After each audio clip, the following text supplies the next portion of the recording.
खुलुमबाय गोजोन फुंबिलिनि गासैबो बड'लेण्ड बुब्लिनि अनसायगिरिफोरखौ बरायग्रोबाय। दिनै 20 आगस्ट बुधबारनि फानजामुथिखौ फरायथिनो लादों आं रबिन बसुमतारिया। फानजामुथिनि गिबियाव दं मेष राशि। गावनि सोलोंथाइ लानो गोसो जानाय आयदाखौ सोलोंनानै लानो हागोन। मोजां सान। बृष राशि। माबाफोर निदानाव गोग्लैनांनानै नोंथाङा सोरनिफ्रायबा रांनि ऋण लानांनो हागौ।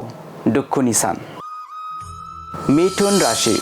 सोरनिबा गाज्रि हाबा मावनाया नोंथांनाव गोहोम गोग्लैफानो हागौ। सांग्राङै थानाया गाहाम। कर्कट राशि। सानस्लाबनो हायै गाज्रि हाबा मावफ्लांना नोंथाङा बदनाम मोननांनो हागौ। सांग्रांथि थाबाय थानाया गाहाम। सिंह राशि। सोरनिबा दुखु जारलायाव सहाय खालामनो हाना नोंथांनि गोसोआ जै जानो हागौ। गाहाम सान। कन्या राशि। नोंथाङा समाजाव मोजां हाबा मावनायनि थाखाय सन्मान मोननो हागौ। मोजां सान। तुला राशि।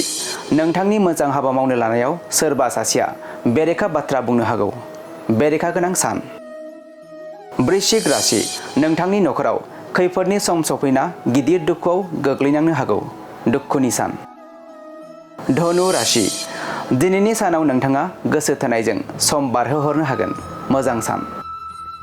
मकर राशि। नोंथाङा माबाफोर फालांगि खालामोब्ला धोन मोननो हागोन। मुलाम्फा गोनां सान। कुम्भ राशि। गोरोन्थि हाबा मावफ्लांना गोसोआव गिनाय मोननो हागौ। आरो मीन राशि। नोंथाङा मावनांगौ हाबाफोरखौ लाना गोबां खस्थ' मोननांनो हागौ। खस्थ'नि सान। दिनै सानसेनि राशि फरायथिनायाबो एसेनोसै। आसा खालामो नोंथांनि दिनैनि साना मोजाङै मोजां थांगोन। बेखौ बड'लेण्ड बुब्लि नखरनिफ्राय मिजिंथिबाय। गोजोन्थों।